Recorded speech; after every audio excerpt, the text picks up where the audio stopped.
안녕하세요. 썰밤 구독자님들. 저는 평범한 40대 남성인데요.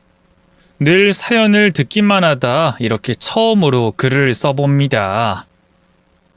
다름이 아니라 어느 날 갑자기 제 앞에 나타난 기적에 대해 이야기하고 싶어서요. 불과 몇 년 전까지만 해도 제 삶은 고난과 어려움으로 가득 차 있었습니다.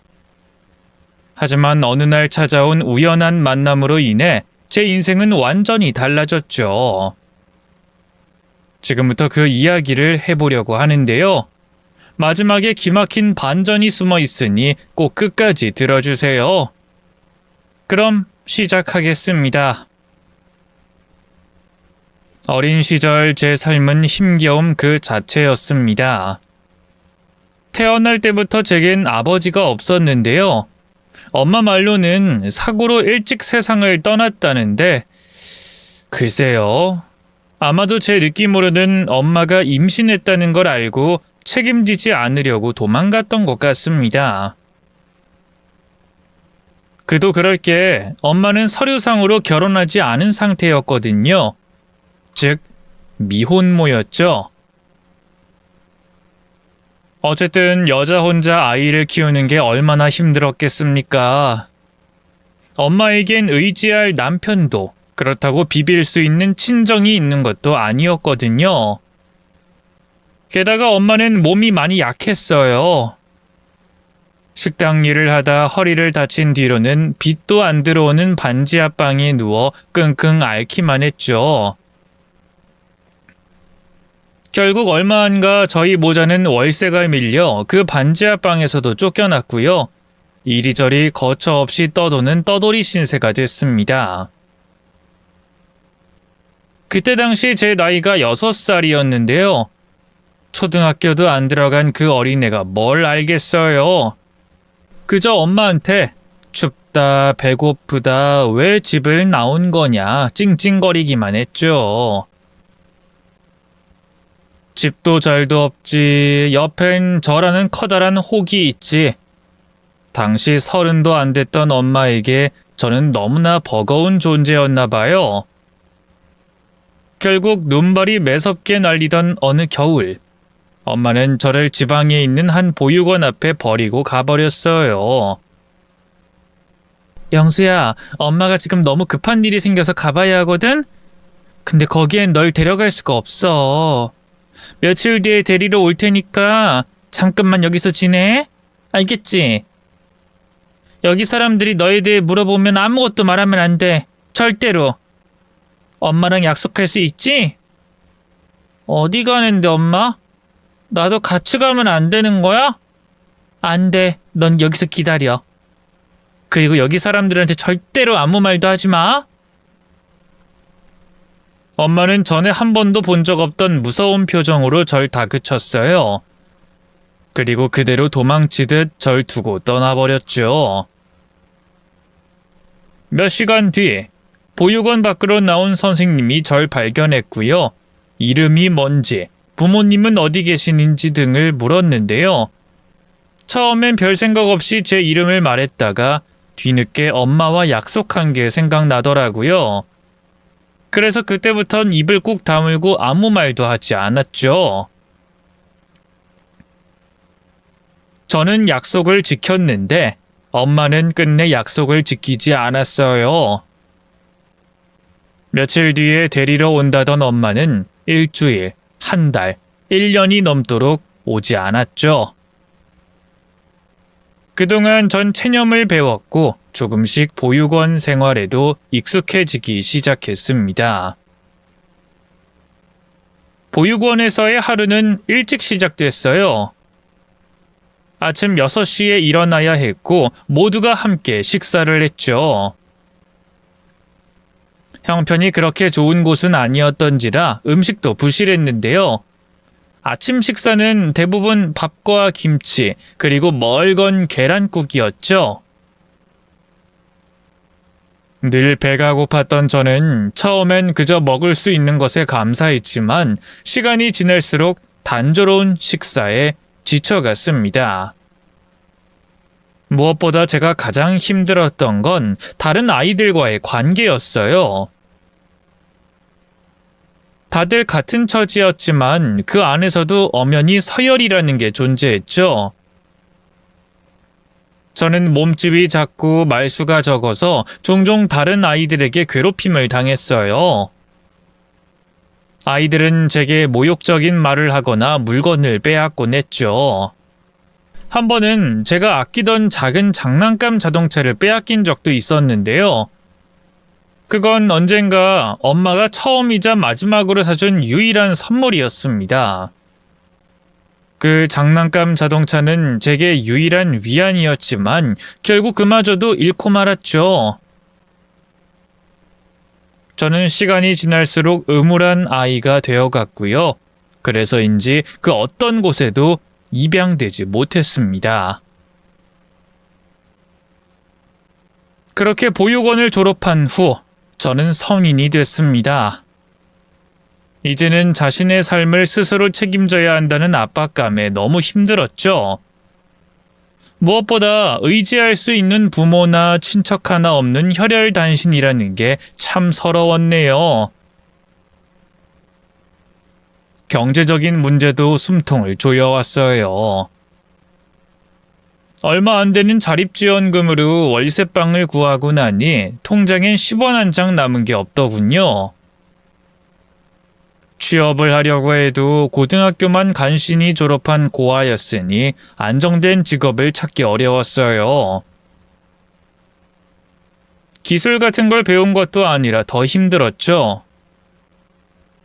결국 저는 급하게 배달 아르바이트를 시작하게 됐습니다. 아침 일찍부터 밤 늦게까지 오토바이를 타고 도시 곳곳을 누비며 음식을 배달했어요. 한여름의 무더위 속에서도 한겨울의 매서운 추위 속에서도 저는 쉼없이 일했습니다. 매일같이 바쁘게 움직였지만 버는 돈은 그저 간신히 생활비를 충당할 정도였죠. 그래서 눈이 와서 길이 얼어도 몸이 아파도 배달을 멈출 순 없었어요. 배달 하나하나가 소중한 수입이었기 때문이죠. 한국만큼 음식 배달 속도가 빠른 곳도 없거든요. 우리나라 사람들이 얼마나 성질이 급한지 아시잖아요. 낮 동안엔 늘 교통체증에 시달렸는데요. 그걸로 조금이라도 늦으면 얼마나 뭐라고 할지 알기에 항상 스트레스를 받았습니다. 차들이 꽉 막힌 도로에서 오토바이를 타고 좁은 틈을 지나가며 주문을 맞추기 위해 애썼죠. 언제나 시간에 쫓기며 살아가는 것이 일상이었네요. 저도 사람이니 당연히 배달 시간을 못 맞출 때도 있었는데요. 음식이 늦게 도착하면 어김없이 손님들의 욕설과 불평이 돌아왔고, 그럴 때마다 저는 죄송하다고 고개를 숙여야 했습니다. 그렇게 하루 종일 일하고 나면 몸은 녹초가 됐어요. 집으로 돌아가면 피곤한 몸을 이불 위에 던지고 곧바로 잠에 빠져들었습니다.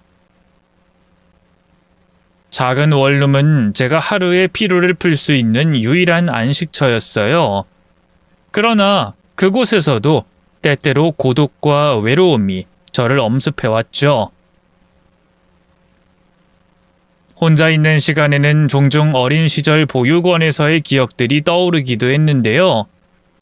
엄마에게 버림받고 친구들에게 괴롭힘을 당했던 날들이 절 괴롭혔습니다. 하지만 전 결코 삶을 포기하지 않았습니다. 스스로에게 다짐했죠. 이렇게 살아선 안 돼. 나는 더 나은 삶을 살 거야.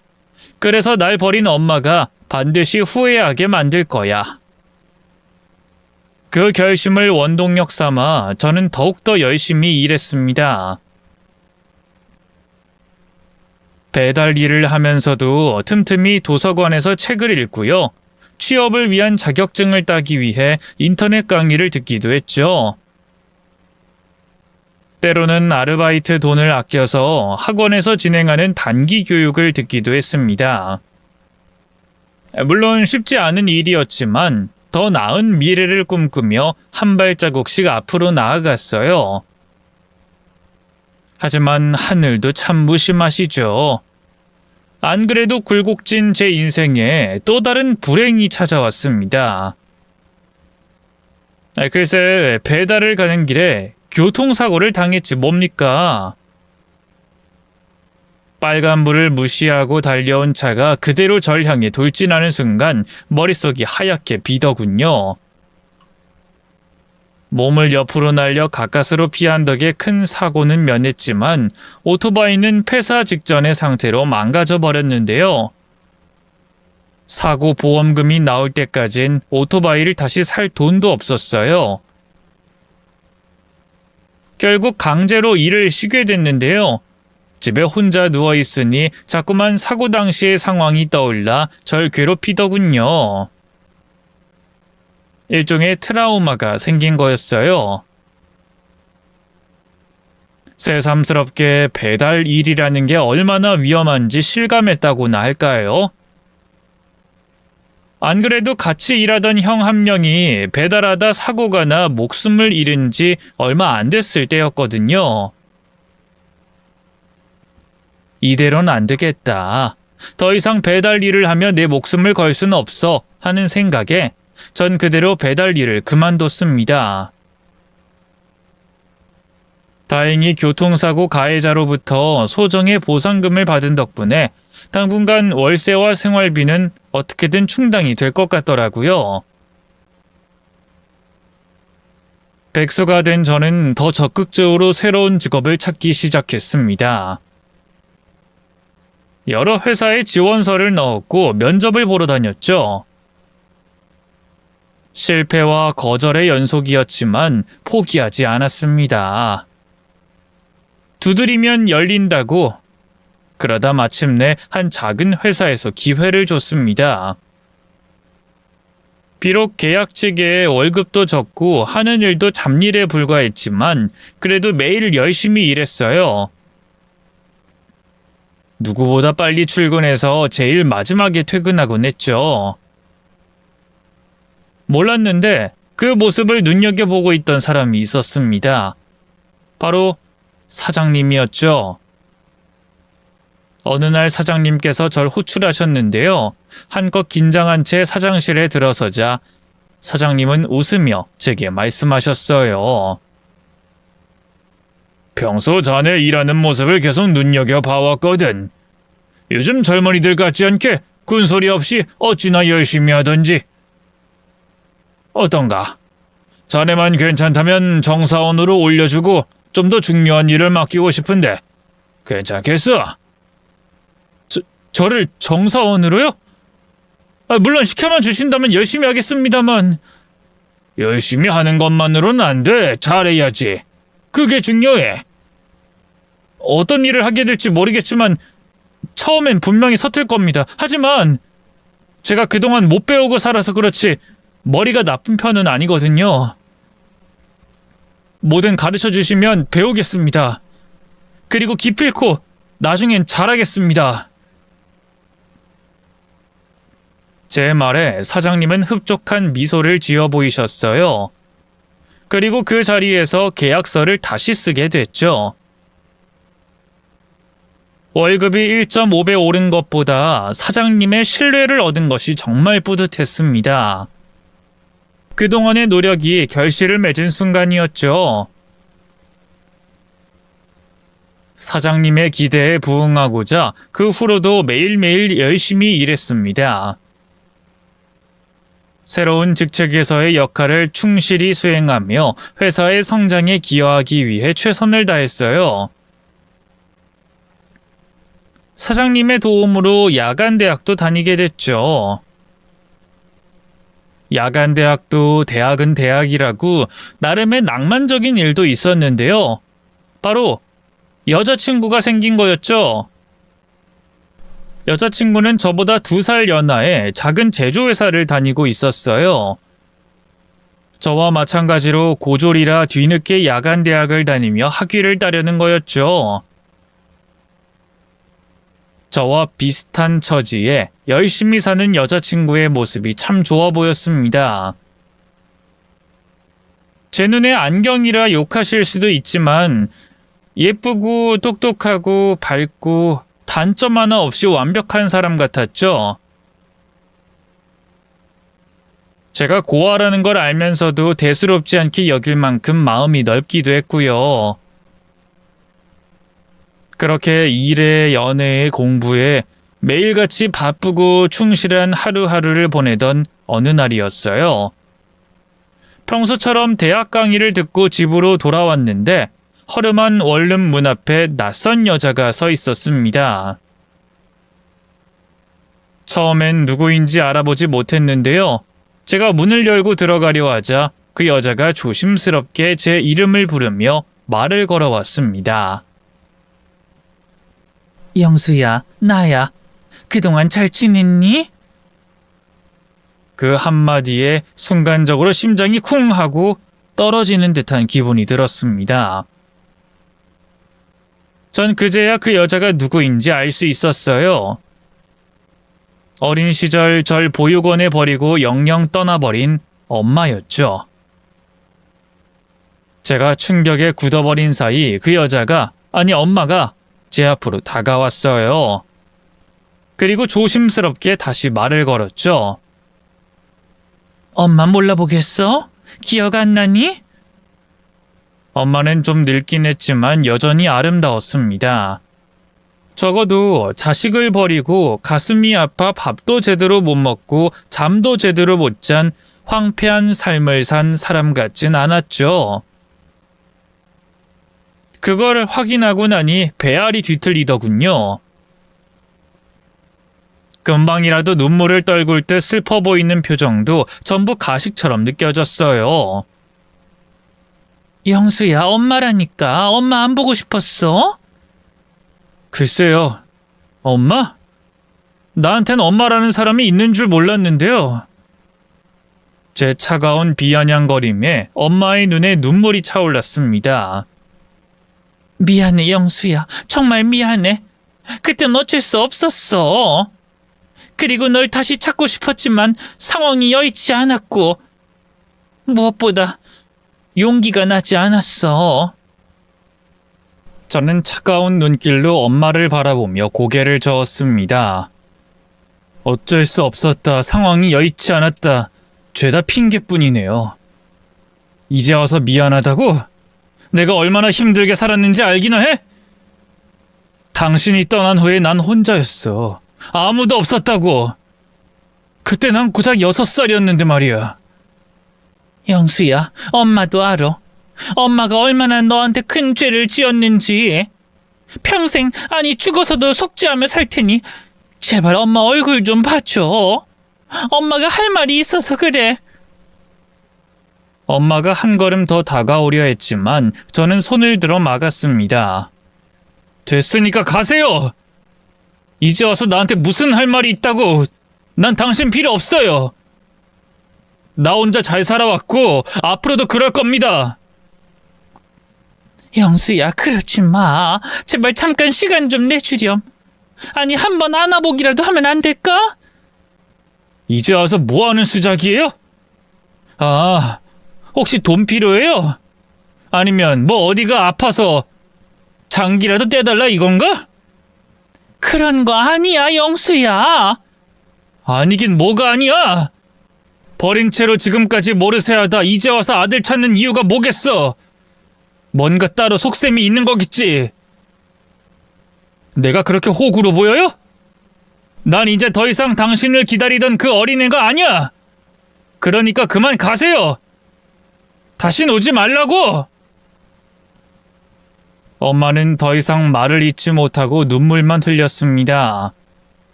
전 그런 엄마를 외면하며 문을 열고 집 안으로 들어갔죠.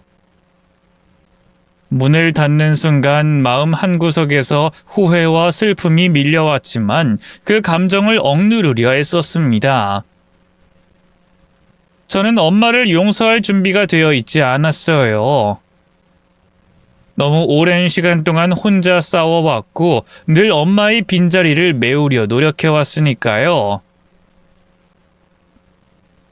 엄마의 등장으로 전 많이 힘들고 혼란스러웠습니다.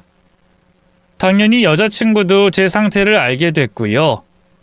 무슨 일이냐고 캐묻기에 솔직하게 말해줬죠. 그러니 여자친구는 저보다 더 화를 내더군요. 그 여자 진짜 뻔뻔하다. 이제 와서 뭘 잘했다고 오빠를 찾아와? 분명 오빠가 모아둔 돈 노리는 걸 거야. 그 여자 왔을 때 행색이 어땠어? 뭐 그렇게 좋아 보이지는 않았는데. 거봐, 돈이 목적이라니까? 자식 버린 여자가 이제 와서 그러고 싶을까? 됐으니까 다신 만나주지 마. 오빠 알겠지? 참 웃기죠? 여자친구가 엄마를 그렇게 나쁘게 말하니까 기분이 좋지만은 않았어요. 그래서 아무 말도 안 하고 있으려니 여자친구가 다가와 절 꽉 안아주더군요. 알아, 오빠 마음. 그 여자가 유일한 혈육인데 당연히 흔들리겠지. 하지만 가족이란 건 얼마든지 새로 만들 수 있는 거잖아. 내가 오빠의 가족이 되어줄게. 어때? 뜻밖의 말에 얼마나 놀랐는지 몰라요. 여자친구를 1년 넘게 만나긴 했지만 결혼을 생각해 본 적은 한 번도 없었거든요. 그게 무슨 소리야?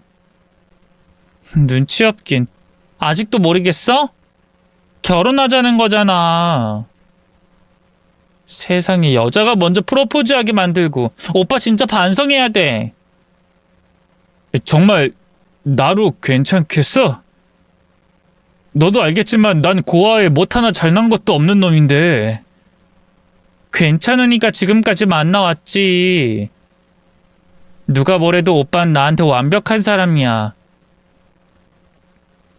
활짝 웃으며 제 품에 안기는 여자친구를 보면서 얼마나 기뻤는지 모릅니다.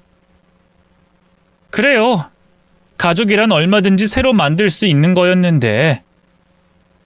그날 이후 저는 여자친구와 함께 만들어 나갈 미래를 조금씩 그리기 시작했어요. 그러다 아무래도 엄마가 마음에 걸려 여자친구에게 그래도 한번 만나볼까 운을 띄웠는데요. 여자친구는 그럴 필요 없다면서 펄쩍 뛰더군요. 됐어. 혼주석 비어있는 게 뭐 어때서. 우리 부모님도 오빠 이미 고아인 거 아셔. 괜찮다고 하셨고. 그래도 엄마가 버젓이 살아있는데 결혼식에 안 부르는 게 좀... 오빠 정말 이럴 거야? 내가 말했잖아. 그 여자 딱 봐도 자기 혼자 젊을 땐 즐길 거 다 즐기다가 이제 나이 들고 일할 것도 마땅치 않으니까 오빠 찾아온 거잖아. 뭐 뜯어먹을 거 없나 하고. 그런 장단에 휘둘리지 마. 오빠의 가족은 그 여자가 아니라 나라고. 여자친구의 강한 주장에 결국 전 아무 말도 하지 못했어요. 그리고 며칠 후 엄마가 다시 찾아왔지만 이번에도 만나주지 않았습니다. 굳게 문을 걸어 잠그고 외면했죠. 여자친구의 당부가 생각나기도 했고요. 엄마에 대한 원망과 미움이 아직 강하게 남아있기도 했으니까요. 문 밖에서 들려오는 엄마의 흐느끼는 소리도 미안하다는 말도 제게는 아무런 의미가 없었습니다. 그렇게 엄마가 다시 찾아온 지 몇 주가 흘렀습니다. 여자친구와의 결혼을 준비하면서도 여전히 마음은 복잡하고 혼란스러웠습니다. 엄마의 얼굴과 눈물이 자꾸 떠올라 사라지지 않았죠. 그러던 어느 날이었어요. 모처럼 쉬는 날이라 집에 있는데 노크 소리가 들렸습니다. 문을 열어보니 이번엔 엄마가 아닌 낯선 장년의 남자가 서 있었죠. 누구시죠? 김영수 씨 맞죠? 안녕하세요. 전 당신 모친인 김순애 씨의 지인입니다. 지인이요? 대체 저희 집엔 왜... 잠시 머뭇거리던 남자가 이내 너무나 충격적인 말을 했습니다. 실은 순애 씨가 간암으로 병원에 있어요. 이미 말기라 더는 치료도 어렵고 오늘을 넘기기 힘들 거라고 하는군요. 이 정신이 오락가락하는 와중에도 자꾸만 당신을 찾아서 이렇게 제가 직접 찾아왔습니다. 제발 부탁입니다. 순애 씨를 만나줘요. 이대로는 당신도 평생 후회할 겁니다. 순간 심장이 철렁 내려앉았습니다. 저는 한동안 아무 말도 하지 못하고 그 남자를 멍하니 쳐다보기만 했어요. 머릿속이 하얘졌고 온갖 생각이 스쳐갔습니다. 엄마가 간암이라니, 이제 곧 죽는다니, 도저히 믿을 수가 없었죠. 엄마가 돌아가시면 이대로 영영 다신 만날 수 없게 되는 거 아닌가? 난 정말 그걸 바라나? 스스로에게 던진 질문에 대한 대답은 아니오였습니다. 용서하지 않겠다고 다짐했던 마음은 그 순간 무너져 내리고 말았어요. 저는 남자를 따라 병원으로 향했고요. 가는 길에 남자는 제가 몰랐던 엄마의 지난 삶을 이야기해줬습니다. 당연한 얘기였지만 엄마도 그리 평탄한 삶을 살지 못한 건 마찬가지였어요. 남의 집 식모살이를 하다 도둑으로 몰려 쫓겨나기도 하고 식당 주방에서 일하다 불이나 죽을 뻔한 적도 있다 하더군요. 순애 씨가 형편만 괜찮았다면, 그랬다면 바로 당신부터 찾으러 갔을 겁니다. 늘 당신 어릴 때 사진을 갖고 다니면서 주변에 자랑하고 그랬거든요. 남자의 말에 저는 아무 대답도 할 수 없었어요. 눈물을 꾹 참는 게 고작이었죠. 이윽고 택시가 병원 앞에 멈춰섰고요. 저는 택시에서 내리자마자 서둘러 엄마의 병실로 달려갔습니다. 엄마는 병상에 누워 있었고 얼굴은 이전보다 더 수척해 보였습니다. 엄마는 절 보자마자 눈물을 흘리며 미소 지었어요. 영수야, 드디어 와줬구나. 엄마를 보러 와줬어. 도대체 이게 어떻게 된 거예요? 어디가 어떻게 아파서? 엄만 괜찮아. 처음엔 자식 버린 애미한테 하늘이 천벌을 내린 거라 생각했는데 이렇게 네가 엄마를 만나러 와준 걸 보니 그것도 아닌 모양이구나. 오히려 하늘이 널 만나게 해주려고 엄마를 이렇게 아프게 했나 봐. 그게 무슨 말도 안 되는 소리예요? 엄마 진짜 간암이에요? 치료받아도 살 수 없는 거예요? 그래. 이미 다른 장기로까지 다 퍼져버려서 항암 치료고 수술이고 소용없다는구나. 근데 죽기 전에 어떻게든 널 만나고 싶었어. 보육원 원장님에게 부탁해 너희 집 주소를 받았던 거야. 그러게 진작에 찾아왔어야죠. 아니 애초에 날 왜 버렸어요? 왜 혼자 남겨뒀어요? 원망 섞인 제 외침에 엄마는 고개를 떨구며 눈물을 흘렸습니다. 넌 믿을지 모르겠지만 널 위해서였어. 그땐 내가 널 키울 수 있는 형편이 아니었거든. 너를 더 좋은 곳에서 자라게 하고 싶었어. 그땐 그게 최선이라고 생각했는데 미안해 영수야. 나중에 네가 입양되지 않았다는 걸 알고 널 금방 다시 찾으러 가려고 했어. 하지만 사는 게 너무 힘들어서 자꾸 힘들어지기만 해서 도저히 널 데리러 갈 수가 없었어. 그렇지만 엄마도 편하게 산 건 아니야. 널 버린 죄책감에 평생 사는 게 아니었어. 엄마의 눈물 섞인 고백 앞에서 저는 무너질 수밖에 없었습니다. 저는 오열하며 제 내면 깊숙이 있던 솔직한 마음을 털어놨어요. 차라리 다른 나쁜 엄마들처럼 내가 성인이 되고 돈을 벌기 시작했을 때 다시 나타나 주기라도 하지.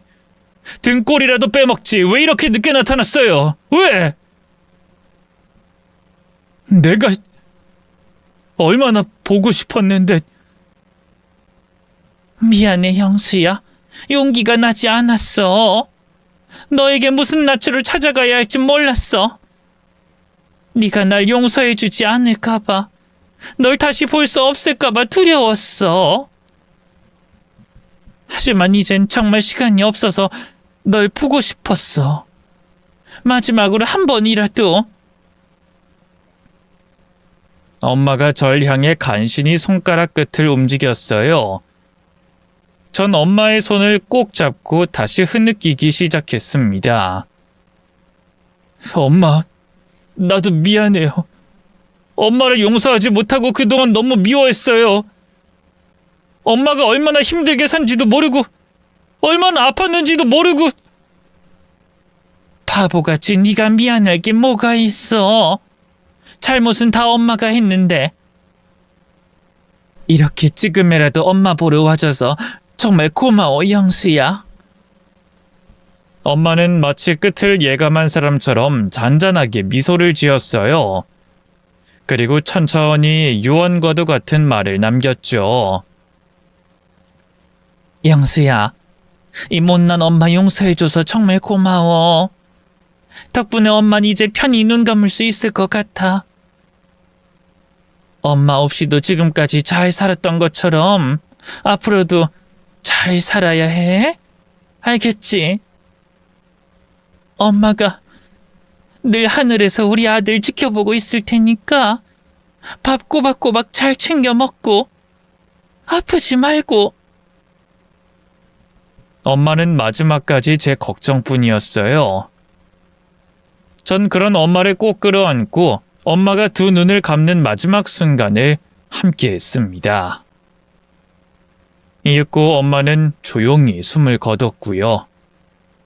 의사의 사망 선고를 듣는 순간 저는 그 자리에서 무너지며 울부짖었습니다. 엄마, 왜 이제서야 나타난 거예요? 그동안 얼마나 보고 싶었는지, 얼마나 힘들었는지 알기나 해요? 왜 혼자 그렇게 고생하면서도 나한테 아무 말도 안 했어요? 왜요, 엄마? 이제야 이렇게 떠나버리면 난 어떻게 해요? 엄마, 정말 미안했어요. 내가 엄마를 찾았어야 했는데, 더 일찍 용서했어야 했는데, 이젠 너무 늦었잖아요.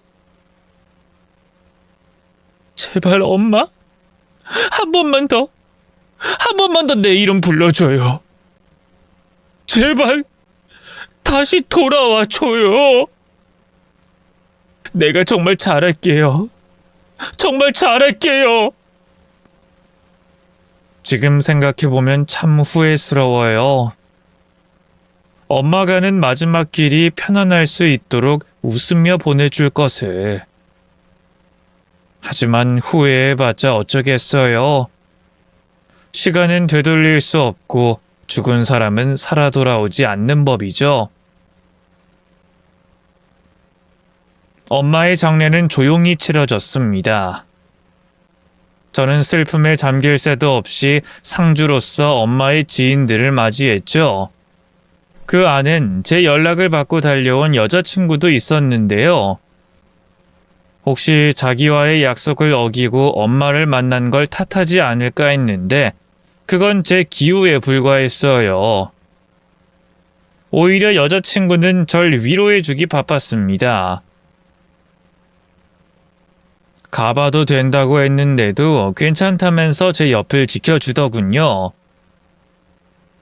그런 여자친구가 얼마나 고마웠는지 몰라요. 어쨌든 조문객들이 하나둘 찾아오고 나가면서 제 마음도 점점 무거워졌습니다. 그렇게 얼마나 시간이 흘렀을까요? 밤이 깊어지면서 어느덧 조문객들의 행렬은 뚝 끊겼고 여자친구도 안쪽 방에서 잠이 들었는데요. 그때까지도 제 옆을 지켜주던 엄마의 지인이라는 아저씨가 조심스럽게 입을 열더군요. 내가 이런 말을 해도 될지 모르겠는데 말이다.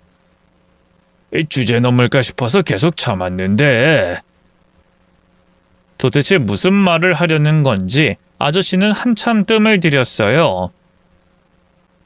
이미 엄마를 보내드리면서 이런저런 대화를 나눴고 아저씨가 말도 놓은 상태였거든요.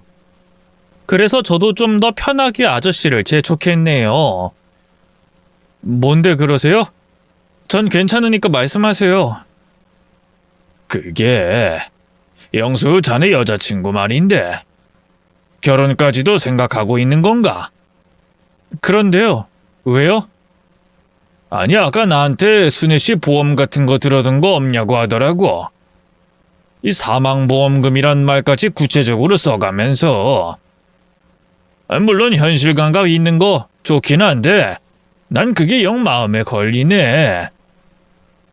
그런 거 없을 거라고 하니까 확 찡그려지던 표정도 그렇고. 이런 말 하면 좀 그렇지만 그렇게 좋은 여자 같진 않아. 사실 제가 친구도 적고 가족이나 친척 어른들도 없다 보니까 여자친구에 대한 타인의 평가를 듣는 게 처음이었거든요. 제 앞에선 늘 밝고 착하기만 한 여자친구인데 다른 사람 앞에서 그런 모습을 보였다는 게 솔직히 좀 충격적이더군요. 아저씨에겐 일단 참고하겠다고 말씀 감사하다고 얘기하고 넘겼는데요. 괜스레 마음이 뒤숭숭하더라고요. 그 뒤로 아저씨도 가족이 있어 먼저 집으로 돌아갔고요. 홀로 빈소를 지키던 저는 깜빡 잠이 들고 말았습니다. 그리고 깊은 어둠 속에서 꿈을 꾸기 시작했죠. 꿈속에서 저는 어릴 적 모습으로 돌아가 있었는데요. 엄마와 함께 걷던 동네 풍경이 눈앞에 펼쳐졌고 어느새 제 옆엔 엄마가 서 있었어요. 엄마는 환하게 웃으며 절 바라보고 계셨습니다. 영수야, 여긴 참 오랜만이지? 엄마의 목소리가 너무나도 생생하게 들렸습니다. 저는 눈물을 꾹 참으며 엄마에게 말했습니다. 그러게요. 진짜 오랜만이다, 엄마. 엄마도 오랜만이에요. 보고 싶었어요. 정말 많이 보고 싶었어요. 저는 엄마를 꼭 안았습니다. 엄마의 따뜻한 품속에서 느껴지는 그리운 온기가 너무나도 반가웠죠. 나도 보고 싶었단다, 영수야. 근데 엄마가 너에게 한 가지 부탁할 게 있어. 엄마의 목소리가 갑자기 엄숙해졌습니다. 저는 고개를 들어 엄마를 바라봤죠. 부탁이요? 무슨 부탁인데요? 말만 하세요. 제가 들어드릴 수 있는 건 뭐든 다 들어드릴게요. 영수야, 너에게 가족을 만들어주고 싶어. 혼자 너무 오래 지냈잖니. 아, 그거라면 걱정 마세요. 엄마한테 미처 말씀은 못 드렸는데 저 곧 결혼해요. 만나는 여자가 있어요. 그 여잔 안 돼. 절대로. 네 가족이 될 사람은 따로 있어. 엄마의 단호한 태도에 깜짝 놀란 것도 잠시. 이내 엄마가 또다시 수수께끼 같은 말을 내뱉었어요. 엄마 옆자리에 있는 사람이 외롭지 않게 해줬으면 해. 그분도 많은 고생을 했고 나처럼 어린 자식을 남겨두고 왔지 뭐니. 계속 그 애 걱정을 하는데 네가 그 애를 도와줄 수 있을 거란 믿어. 그게 무슨 말이에요? 그분은 또 누구고 그분의 어린 자식이라뇨? 그 아이는 네가 도와줘야 해. 그 아이에겐 네가 필요해. 네가 그 아이를 보살펴주면 그 아이도 너에게 소중한 가족이 되어줄 거야. 저는 엄마에게 더 묻고 싶었지만 그 순간 꿈에서 깨고 말았습니다. 눈을 뜨니 빈소는 여전히 고요했고 전 혼자였습니다. 안쪽 방에서 자고 있던 여자친구도 보이지 않았죠. 어딜 간 건가 싶어서 빈소 밖으로 나왔어요. 저 멀리 복도 끝 화장실에 여자친구의 모습이 보였는데요. 다가가 말을 걸려고 하던 저는 멈칫하고 말았습니다. 여자친구는 누군가와 통화 중이었는데요. 그 말투가 왠지 심상치 않더군요. 그래, 뭐 보험금이라도 있을까 했는데 땡전 한 푼 없는 것 같아. 아, 하긴 지 아들 버리고 여태까지 찾지도 않던 여잔데 돈이 어딨겠어. 보나마나 밑바닥 인생 살았을 텐데. 빚이나 없음 다행이지 뭐. 여자친구는 친구와 통화 중인 것 같았어요. 솔직히 저희 엄마에 대해 함부로 다른 사람에게 나쁘게 말하는 게 화가 났지만 일단은 그냥 무시하고 돌아서려고 했는데요. 뒤이어 들려온 여자친구의 충격적인 말이 제 가슴을 후벼 팠습니다. 아니? 내가 뭐 슬플 게 있나? 난 오히려 잘 죽었다 싶어. 솔직히 오빠 계속 그 여잔데 흔들렸거든. 아무래도 친모잖아. 근데 내가 그 오빠를 왜 남편감으로 골랐는데. 고아라서 시집살이 스트레스는 없을 것 같아서 고른 거 아니야. 솔직히 내 주제 뭐 좋은 집안엔 나 잘난 남자 만나는 건 꿈도 못 꾸고 그냥 성실하고 돈 잘 버는 남자 만나서 편하게 사는 게 장땡이지 뭐. 오빠 회사가 규모는 작아도 나름 중견기업이야. 사장한테도 예쁨 받아서 월급도 제법 많이 받고. 근데 그 돈을 그 여자랑 나눠 써야 한다고 생각해봐. 아우, 생각만 해도 배 아파. 나도 고인한테 이런 말하고 싶진 않은데 솔직히 말해서 죽은 게 잘 됐다 싶다니까. 어떻게 인간의 탈을 쓰고 그런 말을 할 수 있는 건지 이해가 되지 않았습니다. 저는 그대로 여자친구에게 다가가 핸드폰을 낚아챘어요. 그리고 바닥에 집어 던져버렸죠. 핸드폰은 순식간에 박살이 났고요. 놀란 여자친구는 절 보자마자 입을 틀어막았습니다. 오빠, 설마 지금 내가 한 말 다 들은 거야? 들었지. 그럼 못 들었겠어? 어떻게 그런 말을 할 수가 있어? 어떻게? 불쌍한 우리 엄마한테 뭐? 잘 죽었다고? 우리 엄마가 너한테 그런 막말을 들을 정도로 잘못했어? 아니 오빠, 난 그런 게 아니라 오빠가 그 여자, 그분한테 자꾸 흔들리는 것 같아서 걱정됐었으니까. 무슨 걱정? 내가 앞으로 너한테 갖다 바칠 예정이었던 돈을 우리 엄마랑 나눠야 하는 걱정? 네가 이런 속물 같은 여자인 줄 진작에 알아봤어야 하는 건데. 내 눈앞에서 당장 사라져. 그리고 다신 연락하지 마. 제 말에 여자친구의 얼굴이 하얗게 질린 것도 잠시. 이내 자기도 기분이 나빴나 봐요. 씩씩거리면서 알겠다 하더군요. 그렇게 말하면 누가 뭐 무서워할 줄 알아? 그래, 헤어져. 아쉬운 사람이 누군데? 나중에 오빠야말로 연락해선 잘못했다고 빌지나 마. 여자친구는 짐을 챙기더니만 택시를 타고 바로 떠나버렸어요. 홀로 남겨진 저는 감정을 추스르기 위해 한참을 숨을 골랐습니다. 그렇게 얼마나 시간이 지났을까요? 문득 꿈속에서 엄마가 한 말이 생각났어요. 여자친구는 절대 안 된다더니 여자친구의 이런 속물적인 성정을 하늘에서 진작에 꿰뚫어보고 한 말일까 싶더군요. 그러다 문득 또 엄마의 다른 수수께끼 같은 말도 생각이 났습니다. 엄마 옆자리에 있는 사람이 외롭지 않게 해달라고 그 사람의 어린 자식을 거두어 달라는 부탁이었죠. 저는 혹시나 하는 마음에 조심스럽게 엄마의 빈소 옆에 있는 다른 빈소로 향했습니다. 그리고 눈앞에 펼쳐진 경악스러운 광경에 숨을 멈추고 말았죠.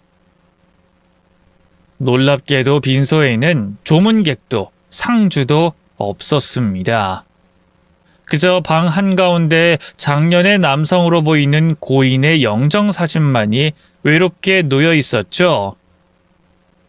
또 그 앞에선 어린 남자아이가 홀로 울고 있었는데요. 이제 7살, 8살쯤 됐었을까요? 초등학교도 들어가지 않았을 것 같은 어린 나이였어요. 망설이던 저는 조심스럽게 다가가 말을 걸었습니다. 안녕, 너 혼자 있니?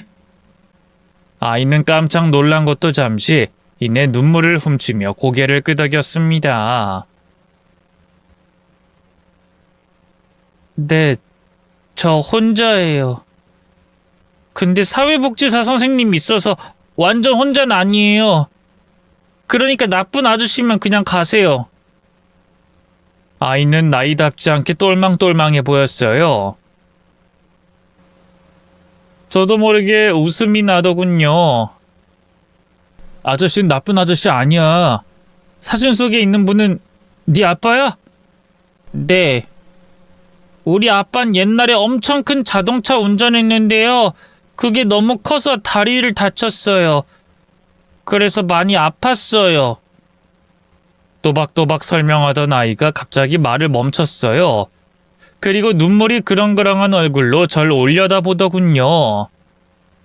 아저씨, 우리 아빠 어디 갔어요? 복지사 선생님이 이제 다신 못 본다고 했는데 진짜예요? 우리 아빠 다신 못 만나요? 그 순진무구한 질문에 저도 모르게 가슴이 아려왔습니다. 간신히 울컥한 감정을 추스른 채 입을 열었죠. 아니야, 그건 복지사 선생님이 잘못 알고 계신 거야. 다시 만날 수 있어. 근데 시간이 좀 걸려. 얼마나 걸리는데요?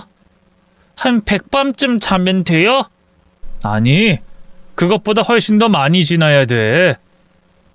그래도 꼭 다시 만날 수 있으니까 울지 말고 씩씩하게 잘 지내야 돼. 알겠지?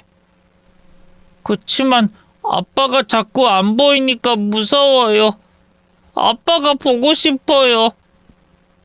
아빠가 지금은 보이지 않지만 항상 너와 함께 있는 거야. 여기서 무섭지 않도록 아저씨가 같이 있어줄게. 정말요? 그러다 아저씨도 어디 가버리는 거 아니에요? 아니야. 아저씨가 너랑 계속 같이 있을게. 걱정하지 마. 작은 아이를 품에 안고 달리는 순간 가슴속 깊숙한 곳에서부터 무언가 따뜻한 것이 넘실거렸어요.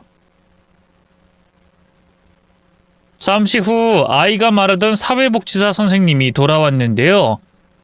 남자는 본래 화물트럭 운전수였는데 몇 년 전 사고로 다리를 다치면서 장애 판정을 받았다고 하더군요. 아내도 오래전에 죽어 어린 아들을 혼자 키우고 있었는데 생활이 어려워지면서 복지센터의 도움으로 간신히 삶을 연명했다고 해요. 그러다 갑작스럽게 심장마비로 숨을 거두고 말았고요. 가족도 친척도 하다못해 친한 지인도 없는 고독사나 다름없는 죽음이었다고 하더군요. 맘 같아서 제가 마지막까지 잘 보내드리고 싶은데 제가 일이 너무 바빠서요. 내일 또 출장 가야 할 일이 있는데 도저히 미룰 수가 없어서. 또 제가 여자애 아직 나이도 어려서 장례 절차에 대해 잘 모르기도 하고요. 복지사 선생님은 이제 겨우 20대 중반쯤 됐을까요? 갑작스러운 상황에 퍽 난감한 눈치였어요. 그 순간 전 결심했습니다. 그럼 제가 대신 상주를 서겠습니다. 마지막까지 잘 보내드릴 테니 너무 걱정 마세요. 네? 아니 그래도 아무 연고도 없는 분인데. 사실 이 바로 옆이 저희 엄마 빈소거든요. 어차피 저희 엄마 보내드리는 길이기도 하고 이렇게 이 아이와 만난 것도 인연이다 싶어요. 이 아이가 나중에 커서 이 날을 떠올릴 때 그래도 옆에 누군가 있었다는 사실에 위안을 받았으면 하거든요. 제 말에 복지사는 퍽 감동받은 눈치였어요. 거듭 고맙다고 하면서 연락처를 알려준 뒤 자리를 뜨더군요. 전 아이의 옆에 앉아 말없이 손을 꽉 잡아줬어요. 그리고 그 애가 올 때마다 달래주고 밥도 먹이고 잠도 재웠죠. 또 고인의 마지막 길도 장례 지도사와 상의해 잘 마무리했네요. 물론 엄마의 장례도 마찬가지였고요. 몰랐는데 이 장례식이라는 게 생각보다 비용이 꽤 나가더라고요. 통장에서 순식간에 큰돈이 훅 빠졌지만 개의치 않았어요. 엄마 장례를 치른 뒤 슬픔에 빠져있을 새도 없었습니다. 그 아이에 대한 입양 절차를 밟아야 했거든요. 제 아빠가 죽으면서 천의 고아가 된 아이는 제가 거두지 않으면 보육원에 가야 할 상황이었어요. 제가 어린 시절 겪었던 그 고통을 아이에게만은 주고 싶지 않았습니다. 꿈속에서 엄마가 했던 말들이 걸리기도 했고요. 그때 제 곁에서 잠든 아이의 얼굴을 보면서 결심했거든요. 이 아이만큼은 나처럼 외로운 삶을 살게 해선 안 된다고. 엄마의 사랑과 꿈속 마지막 부탁을 가슴에 품고 이 아이에게 따뜻한 집과 가족을 만들어주기로 다짐했죠. 우리나라 입양법상 독신 남성이 어린 아이를 입양하는 건 쉽지 않았어요. 하지만 다행히 아이가 여자아이가 아니라 남자아이였기 때문에 입양이 아예 불가능한 건 아니었어요. 2007년 법이 개정되면서 혼인 중이 아닌 독신자도 입양이 가능해졌거든요. 입양 승인까지 무려 3년에 가까운 시간이 걸렸던 것 같네요. 저는 제 아들이 저처럼 외로운 삶을 살지 않았으면 했어요. 어떻게든 아들을 잘 키우고 싶었죠. 그래서 따로 육아에 대한 공부도 많이 하고요. 아들과 최대한 많은 시간을 함께 보내려고 했습니다. 따로 공부해서 아동 심리 상담사 자격증까지 땄네요. 그런 제 노력 덕분일까요? 아들 역시 제게 조금씩 마음의 문을 열어줬습니다. 줄곧 저를 아저씨하고 부르더니만 함께 산 지 1년 만에 아빠라고 부르더군요. 아들이 저를 처음 아빠라고 부른 날 문득 깨닫게 되더군요. 저는 그때까지 줄곧 제가 아들을 구원했다고 생각했는데요. 그게 아니었어요. 오히려 아들이 절 구원했던 거예요. 아들이 없었다면 전 여전히 죽은 엄마를 그리워하면서 슬픔과 외로움 속에서 홀로 싸우고 있었겠죠.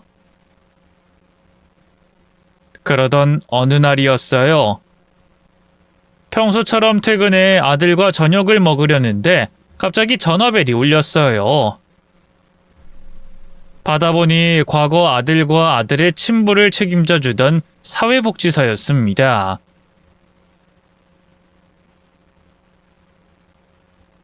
선생님, 오랜만입니다. 그동안 잘 지내셨어요? 네.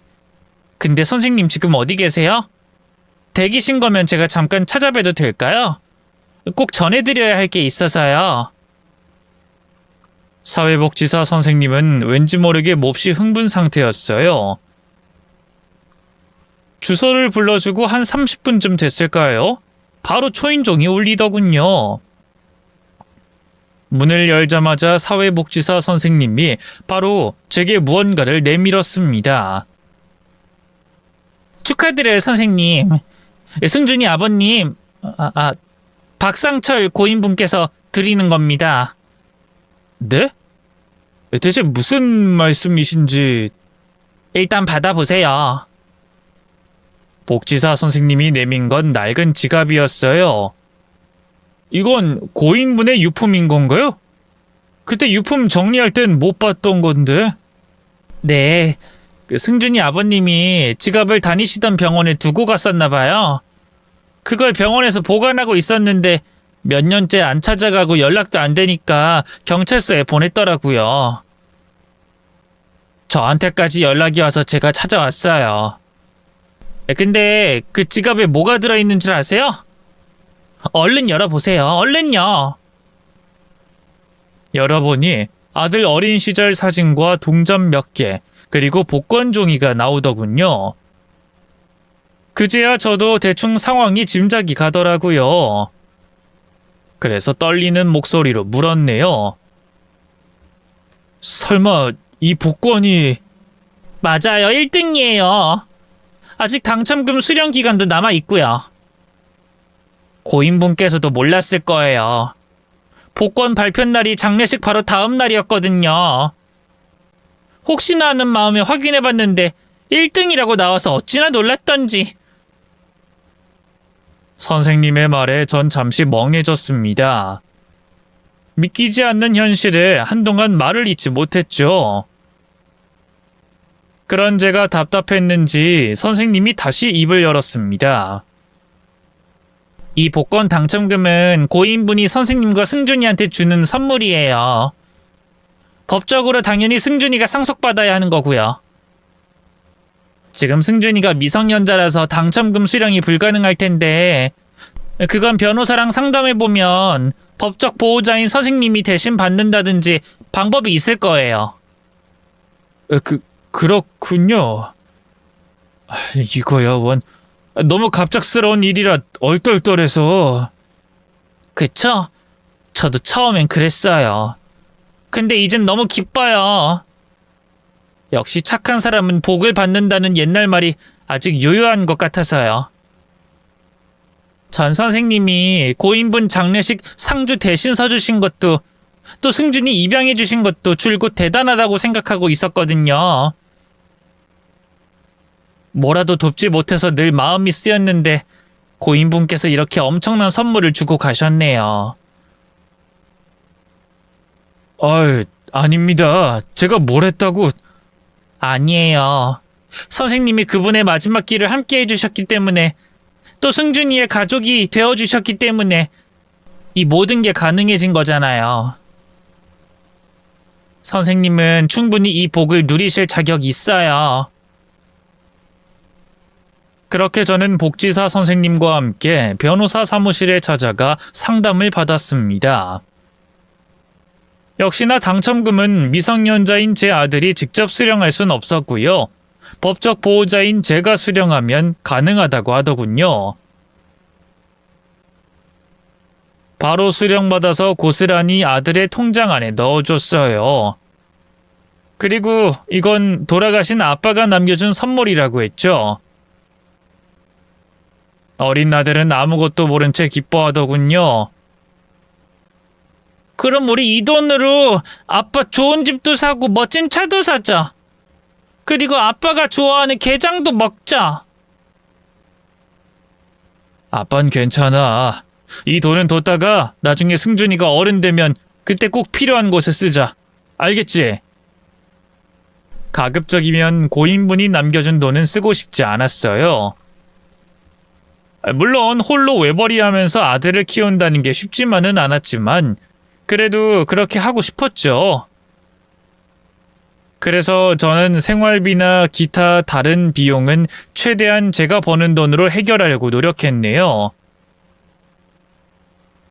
하지만 아들이 어느 정도 머리가 굵어지면서부턴 그것도 어려워졌습니다.